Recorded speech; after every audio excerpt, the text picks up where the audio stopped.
Assalamualaikum warahmatullahi wabarakatuh. Izinkan saya memperkenalkan diri.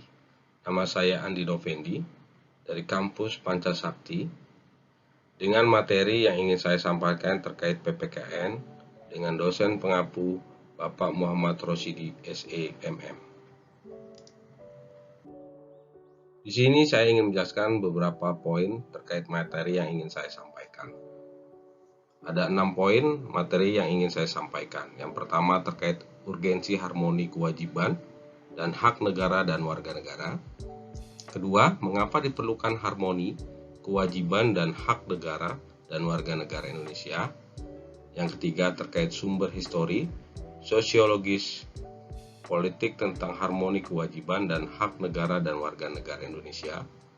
Yang keempat, membangun argumen tentang dinamika dan tantangan harmoni kewajiban dan hak negara dan warga negara. Yang kelima, rangkuman tentang harmoni kewajiban dan hak negara dan warga negara.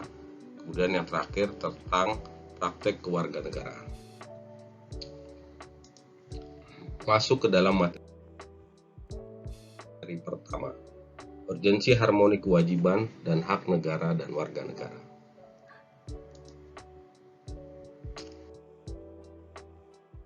Mungkin dari teman-teman sudah ada yang tahu atau belum tahu terkait apakah hak dan kewajiban.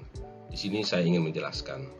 Hak adalah kuasa untuk menerima atau melakukan sesuatu yang semestinya diterima atau dilakukan oleh pihak tertentu dan tidak dapat oleh pihak lain maupun juga yang pada prinsipnya dapat dituntut secara paksa olehnya.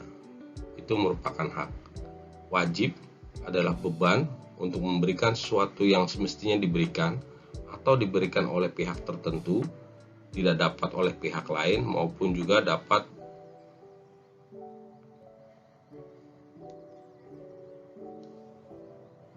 yang pada prinsipnya dapat dituntut secara paksa oleh kepentingan. Kewajiban demikian merupakan sesuatu yang harus dilakukan, menurut Noto Negoro 1975. Antara hak dan kewajiban itu tidak dapat dipisahkan. Menurut kolerasinya, setiap kewajiban seseorang berkaitan dengan hak orang lain, maupun sebaliknya.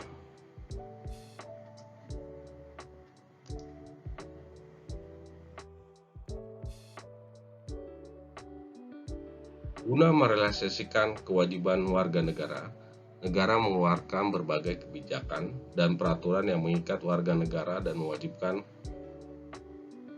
warga negara untuk mematuhinya. Salah satunya terkait dengan membayar pajak yang tercantum dalam pasal 23 Undang-Undang Dasar 1945. Kewajiban pembayaran pajak dari setiap warga negara di Indonesia bisa menghasilkan manfaat bagi warga negara tersebut. Salah satu contohnya, fasilitas dan infrastruktur, subsidi pangan dan BBM, transportasi massal, pelayanan kesehatan, pendidikan, pertahanan dan keamanan, penegakan hukum, dan pelestarian lingkungan hidup.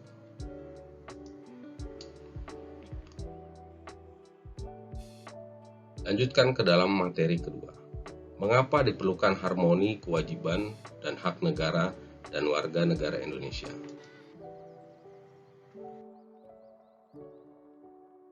Pada masa lalu, masyarakat kita lebih mengenal konsep kewajiban dibandingkan konsep hak. Karena semenjak zaman kerajaan-kerajaan di Nusantara, keadaan yang sama berlangsung tak kala masa penjajahan di Nusantara, di mana horizon kehidupan politik daerah jajahan mendorong aspek kewajiban sebagai poslutat ide atau meminta dan menuntut dalam praktisi kehidupan politik, ekonomi, dan sosial budaya. Walaupun pada kenyataannya bersifat sementara karena sebagaimana terekam dalam buku Max Havelaar, rakyat yang tertindas akhirnya memberontak menuntut hak-hak mereka. Buku tersebut menceritakan terkait dengan sistem kerja paksa yang dilakukan oleh penjajah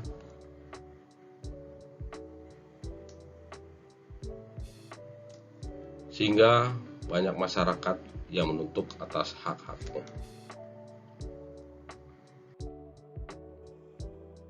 Keadaan yang kontras tersebut di atas tentu saja memunculkan sejumlah pertanyaan. Misalnya, lebih penting manakah antara kewajiban atau hak? Mana yang benar melaksanakan kewajiban terlebih dahulu baru menuntut hak, atau sebaliknya, menikmati hak terlebih dahulu baru menunaikan kewajiban, atau mengharmonikan kewajiban dengan hak? Bagaimana caranya mengharmonikan kewajiban dengan hak tersebut?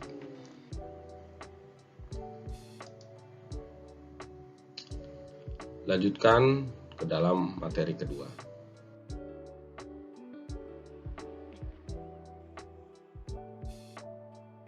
Sumber histori, sosiologis, politik tentang harmoni kewajiban dan hak negara dan warga negara Indonesia.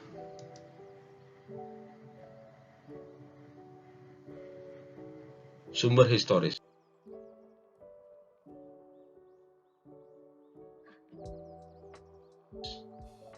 Secara historis, perjuangan penegakan hak asasi manusia terjadi di dunia barat, khususnya di Eropa.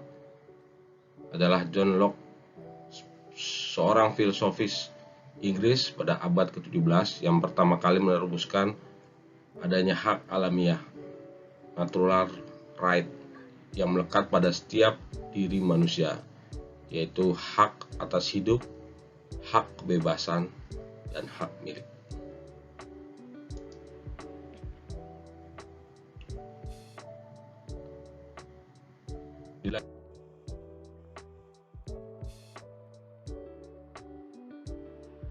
Lanjutkan terkait dengan masalah hak.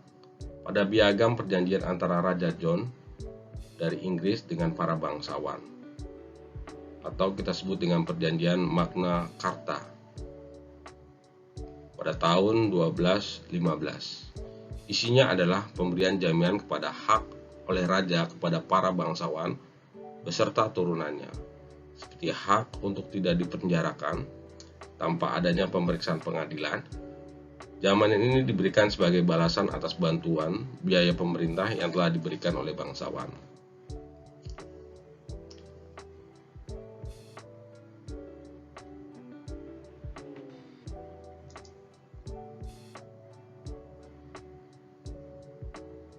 Kemudian sumber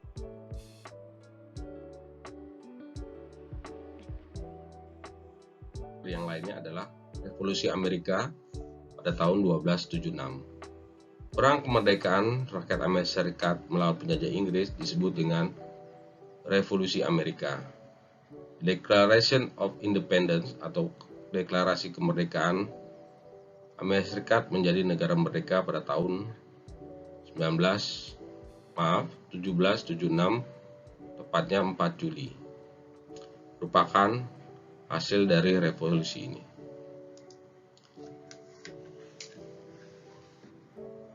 Kemudian yang ketiga,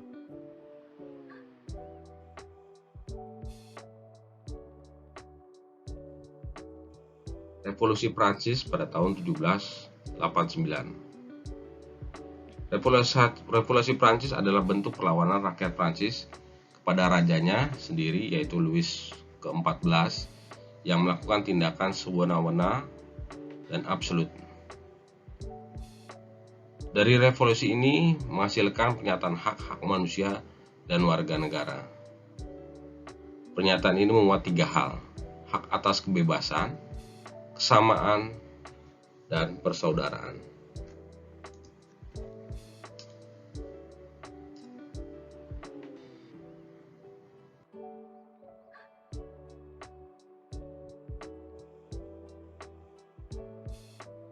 Kemudian dilanjut, sejak permulaan abad ke-20, konsep hak asasi berkembang menjadi 4 kebebasan. Yang pertama, kebebasan untuk beragama, kebebasan untuk berbicara dan berpendapat, kebebasan dari kemelaratan, dan kebebasan dari ketakutan. Hal ini disampaikan oleh Presiden Amerika Serikat Franklin D. Roosevelt.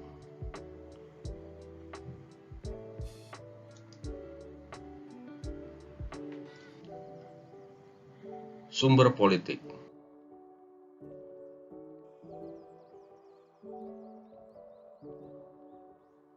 Pada awal era reformasi di pertengahan 1998, muncul berbagai tuntutan reformasi oleh masyarakat Indonesia.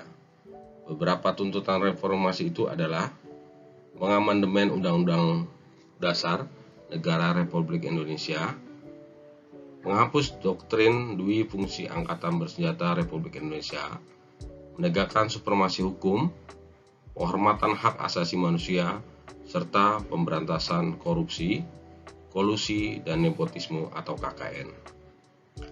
Melakukan deterrealisasi dan hubungan yang adil antara pusat dan daerah. Wujudkan kebebasan pers dan wujudkan kehidupan demokrasi.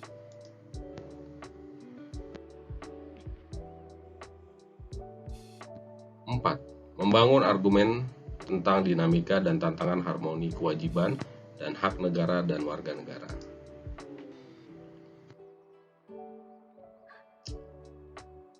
Dalam aturan dasar Ihwal Pendidikan dan Kebudayaan serta Ilmu Pengetahuan dan Teknologi, ketentuan mengenai hak warga negara di bidang pendidikan yang semula diatur dalam Pasal 31 Ayat 1 dari Undang-Undang Dasar Negara Republik Indonesia.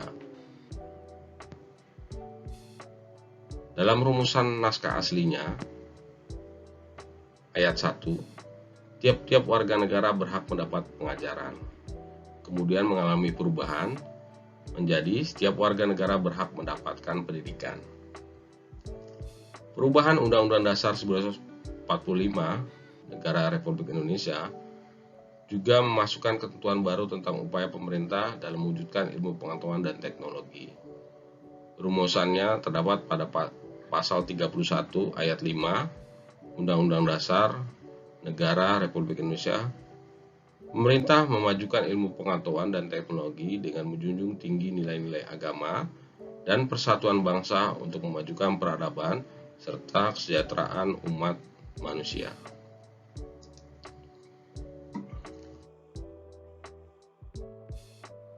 Dalam aturan dasar Ihwal Perekonomian Nasional dan Kesejahteraan Nasional, sebelum dirubah, ketentuan ini diatur pada bab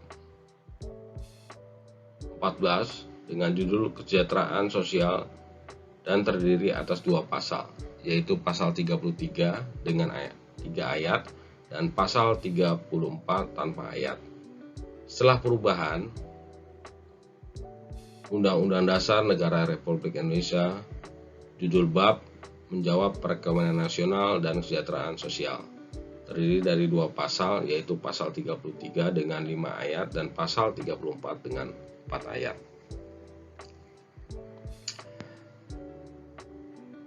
Untuk pasal 34 dengan 4 ayat mencantum mengenai pengendalian sistem jaminan sosial bagi seluruh rakyat, memberdayakan masyarakat yang lemah dan tidak mampu, menyediakan fasilitas pelayanan kesehatan yang layak, menyediakan fasilitas pelayanan umum yang layak. Kemudian dalam aturan dasar Ihwal Usaha Pertahanan dan Keamanan Negara, semula ketentuan tentang pertahanan negara menggunakan konsep pembelaan terhadap negara pada pasal 30 ayat 1 Undang-Undang Dasar Negara Republik Indonesia. Namun setelah ada perubahan, konsep pembelaan negara dipindahkan menjadi pasal 27 ayat 3 dengan sedikit perubahan redaksional. Kemudian setelah perubahan Undang-Undang Dasar Negara Republik Indonesia tahun 1945, ketentuan mengenai hak dan kewajiban dalam usaha mempertahankan dan kewajiban negara diatur pada pasal 30 ayat 1 Undang-Undang Dasar Negara Republik Indonesia tahun 1945, merupakan penerapan dari ketentuan pasal 27 ayat 3 Undang-Undang Dasar Negara Republik Indonesia.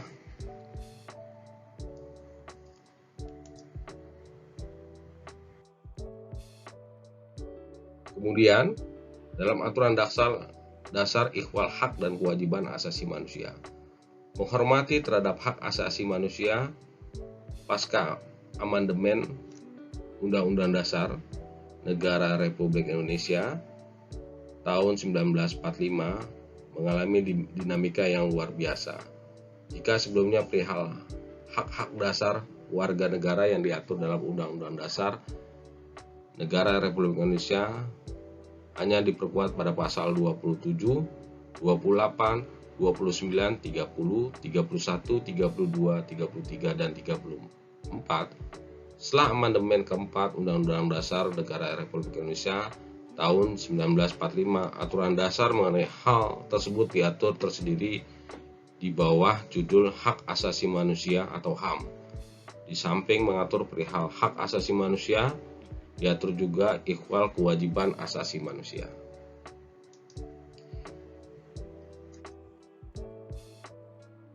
Poin kelima, rangkuman tentang harmoni dan kewajiban dan hak negara dan warga negara. Hak adalah kuasa untuk menerima atau melakukan sesuatu yang semestinya diterima atau dilakukan melulu oleh pihak tertentu dan tidak dapat oleh pihak lain, manapun juga jika pada prinsipnya dapat dituntut secara paksa olehnya. Kewajiban atau wajib adalah beban untuk memberikan sesuatu yang semestinya diberikan atau diberikan melulu oleh pihak tertentu, tidak dapat oleh pihak lain maupun yang pada prinsipnya dapat dituntut secara paksa oleh yang berkepentingan. Hak dan kewajiban warga negara merupakan wujud dari hubungan warga negara dengan negara. Hak dan kewajiban bersifat timbal balik, bahwa warga negara memiliki hak dan kewajiban terhadap negara. Sebaliknya pula, negara memiliki hak dan kewajiban terhadap warga negara. Hak dan kewajiban warga negara dan negara Indonesia diatur dalam Undang-Undang Dasar Negara Republik Indonesia 1945. Pengaturan akan hak dan kewajiban tersebut bersifat garis besar yang penjabarannya dituangkan dalam suatu undang-undang. Hak dan kewajiban warga negara dan negara mengalami dinamika terbukti dari adanya perubahan-perubahan dalam rumusan pasal-pasal Undang-Undang Dasar Negara Republik Indonesia melalui amandemen dan juga perubahan undang-undang yang menyertainya.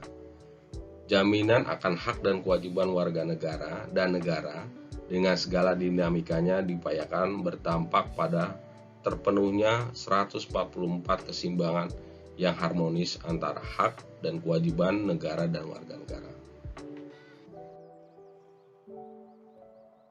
Praktek dalam kewarganegaraan. Dalam praktek kewarganegaraan, hak dan kewajiban warga negara dan negara diatur dalam Undang-Undang Dasar Negara Republik Indonesia tahun 1945. Adapun rincian lebih lanjut diatur dalam suatu undang-undang. Misalnya hak dan kewajiban dalam bidang pendidikan sebagaimana termuat dalam pasal 31 dijabarkan lagi pada Undang-Undang Nomor 20 Tahun 2003 tentang Sistem Pendidikan Nasional. Kemudian Undang-Undang Nomor 14 Tahun 2005 tentang Guru dan Dosen, Undang-Undang Nomor 12 Tahun 2012 tentang Perguruan Tinggi. Demikian materi yang saya sampaikan. Sebelum penutup, hormatilah orang lain jika kamu ingin dihormati. Manusiakanlah orang lain jika kamu ingin dimanusiakan. Mohon maaf jika terdapat kesalahan dalam penyampaian dan ucapan. Terima kasih. Wassalamualaikum warahmatullahi wabarakatuh.